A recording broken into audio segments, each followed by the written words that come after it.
নমস্কার বন্ধুরা, আজ আবারও আর একটা নতুন রান্নার রেসিপি নিয়ে চলে এসেছি আপনাদের সামনে। আজ আমি করে দেখাবো ভাজা পিঠের রেসিপি। এটা ভাজা পিঠের রেসিপি।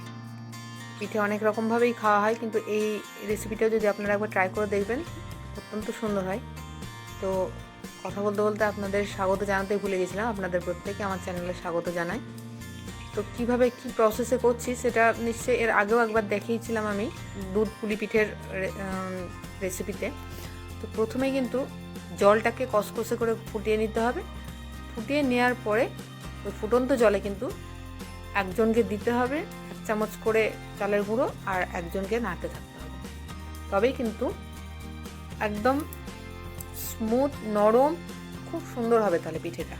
এবং পিঠের 2 দিন 3 দিন পর্যন্ত পিঠে নরম থেকে যাবে, শক্ত হবেই না কখনোই পিঠেটা, যদি এইভাবে ফলো করা হয়, তাহলে এই প্রসেসগুলো ফলো করা হয়। তো দেখুন গোটা পাকিয়ে যাচ্ছে, মানে আমার ডোটা একদম রেডি। তবে এটা ঢাকা দিয়ে রাখতে হবে। ঢাকাটা মানে ঠান্ডা হয়ে গেলে কিন্তু এটা পিঠেটা বানানোর সময় গাটা কিন্তু স্মুথ হবে না। তো ঢাকা দিয়ে থাকলে অনেকক্ষণ গরম থাকবে, তাহলে পিঠেটা, আর গরমেই কিন্তু এটা মাখতেও হবে। গরমেই কিন্তু মেখে যে ডোটা আছে সেটা কিন্তু শক্ত করে ভালো করে মেখে নরম স্মুথ করে নিতে হবে। তবেই কিন্তু পিঠের গাগুলো চিকন হবে, না তো কিন্তু এবড়ো খেবড়ো হয়ে যাবে, তাতে ফেটে যেতে পারে, এবং ফেটে গেলে কিন্তু বেরিয়ে যাবে পুরটা। আর এই পুর যেটা দিচ্ছি আমি, এটা হচ্ছে তিলে আর গুড়ে, তিল মারা যেটা বলে আমাদের। তো তিলে আর গুড়ে অনেকে পাক করেও করে, অনেকে আবার তিলটাকে মিক্সিতে পেস্ট করে গুড়ের সঙ্গে মিশিয়ে নিলেই কিন্তু হয়ে যায়। এটাই হচ্ছে তিল মারা। তো এইটা দিয়ে ভাজা পিঠেটা করলে অত্যন্ত টেস্ট সুন্দর হয় খেতে। তো দেখুন আমি কিভাবে করছি। এভাবেই কিন্তু ভালো করে মুখগুলোকে মুড়ে দিতে হবে, না তো কিন্তু পিঠেটা কিন্তু মুখ ফেটে বেরিয়ে যাবে। তার আমি কিন্তু পিঠেটা একটু সাইজটা বড় করেছিলাম, আর পুরটা যাতে একটু বেশি করে দেয়া হয়। তো এই ভাজা পিঠে খেতে কিন্তু অত্যন্ত সুন্দর লাগে, ঝাল ঝাল, মিষ্টি মিষ্টি, নোনতা নোনতা। গরম খেতে হবে, তাহলে কিন্তু স্বাদটা আরও সুন্দর হবে খেতে। তো দেখুন এইভাবে আমি কিন্তু সবগুলোই ভরে নিয়েছি। এবার দেখুন আমার এইভাবেই পিঠেগুলো সব তৈরি করে আমি একটা একটা করে রেখে দেবো।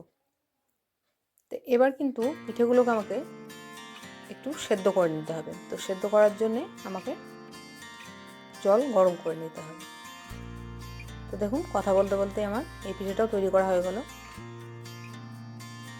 দেখতে কত সুন্দর লাগছে দেখুন পিঠেগুলো।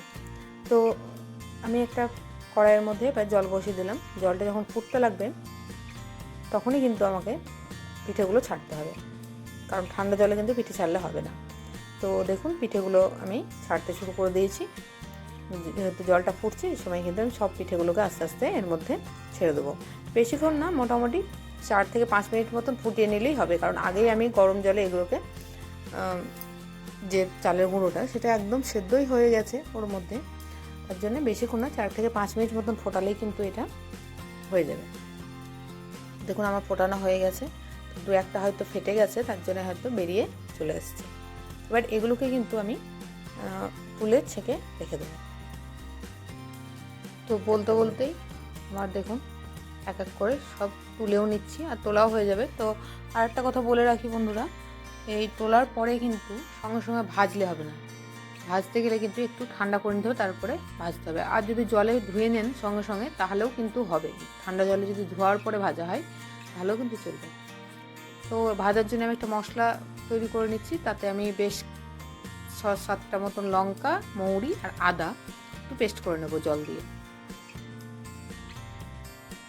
একটা ফাইন পেস্ট করে নিতে হবে। তো আমি এখানে মিক্সিতে একটা ফাইন পেস্ট করে নিলাম। এবার কিন্তু আমাকে ভাজতে হবে পিঠেগুলো খুব ভালো করে, মশলাটাকে ভালো করে কষাতে হবে, কষে কিন্তু ভাজতে হবে। তো আমি কড়াইয়ের মধ্যে তেল দিয়ে দিলাম। এবার তেল দিয়ে কিন্তু একটু হলুদ দিলাম আগেই, কারণ হলুদ দিলে মশলাগুলো ছিটে আসে না। তো হলুদটা দিয়ে এবার কিন্তু আস্তে আস্তে আমি মশলাগুলো কিন্তু ছেড়ে দেবো। তো এখানে যতটা পরিমাণ মশলা আমি করেছি ততটা পুরো মশলাটা আমি কিন্তু এর মধ্যে দিয়ে দেব। এবার মশলাটাকে আমি ভালো করে কষাবো। তো এর মধ্যে যেহেতু অনেকটা কাঁচা লঙ্কা দিয়েছি, তার জন্য আমি কিন্তু কোনো আর শুকনো গুঁড়ো লঙ্কা ব্যবহার করিনি, জাস্ট একটু কাঁচা এই কাশ্মীরি রেড চিলি পাউডারটা ব্যবহার করেছি কালারের জন্য। আর একটু লবণ দিতে হবে, আর কোনো মশলা কিন্তু এর মধ্যে দিতে হবে না। এই মশলাটাই ভালো করে কষিয়ে ভালো করে পিঠেগুলোকে ভেজে নিলেই কিন্তু একদম রেডি হয়ে যাবে পিঠে। তো দেখুন, একটু কাশ্মীরি রেড চিলি পাউডার আর অল্প একটু হলুদ পরেও দিলাম একটু কালারের জন্য। এবারে এই মশলাটাকে কিন্তু খুব ভালো করে আমাকে কষিয়ে নিতে হবে। তো দেখুন, স্বাদ মতো লবণ আমি দিয়ে দিলাম এর মধ্যে, যতটা পরিমাণ আমার লাগবে। এবার আরেকটু কষিয়ে নিয়ে যখন দেখবেন তেলটা ছেড়ে আসছে মশলার গা থেকে, তখনই কিন্তু পিঠেগুলোকে আমাকে এর মধ্যে দিতে হবে। দেখুন, তেলটা কিন্তু ছেড়ে দিয়েছে মশলার গা থেকে। এবার কিন্তু আমি পিঠেগুলোকে সব এর মধ্যে ছেড়ে দেবো। এবার ভালো করে কিন্তু পিঠেগুলোকে এবার কিন্তু ভাজতে হবে, যাতে মশলাগুলো গায়ে ভালো করে পিঠের লেগে যায়। ব্যাস, আর কোনো কাজ নেই, এবার ভালো করে ভেজে নিলেই হলো। তো এরকম করে একবার অন্তত বানিয়ে দেখবেন বন্ধুরা, কত টেস্টি আর কতটা মুখরোচক হয় পিঠেটা খেতে। আর গরম গরম খেয়ে দেখবেন জমে যাবে জাস্ট একদম। এটা সকালের জলখাবারেই বলুন বা সন্ধ্যেবেলার স্ন্যাক্সে বলুন, খেতে পারবেন। সন্ধ্যেবেলার স্ন্যাক্স হিসেবেও খেতে পারবেন। বাচ্চাদেরকে টিফিনেও মনে করলে করে দিতে পারেন এটা, ঝালটা বাদ দিয়ে। তো দেখুন, আমার কথা বলতে বলতে ভাজা হয়ে গেল।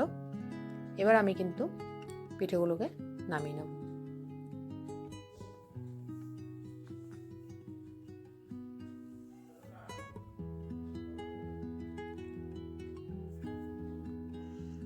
তো দেখুন, এক এক করে আমি সব পিঠেগুলো সাজিয়ে নিচ্ছি প্লেটের মধ্যে। তবে পিঠেটা ভেঙে দেখাতে পারিনি আপনাদেরকে, একটু ভুল হয়ে গেছে আমার, তাহলে দেখতে পেতেন যে কতটা পুর ভেতরে ভরা আছে। তাড়াহুড়োতে আমার আর কেটে দেখাতে আমি ভুলে গেছিলাম। তো দেখুন, দেখতে কতটা সুন্দর লাগছে, আর খেতেও ততটাই লোভনীয়, খেতেও ততটাই সুন্দর লাগবে। তো স্কিপ না করে পুরো ভিডিওটা দেখতে থাকবেন। আর ভালো লাগলে অবশ্যই লাইক শেয়ার সাবস্ক্রাইব করতে কিন্তু ভুলবেন না। টাটা।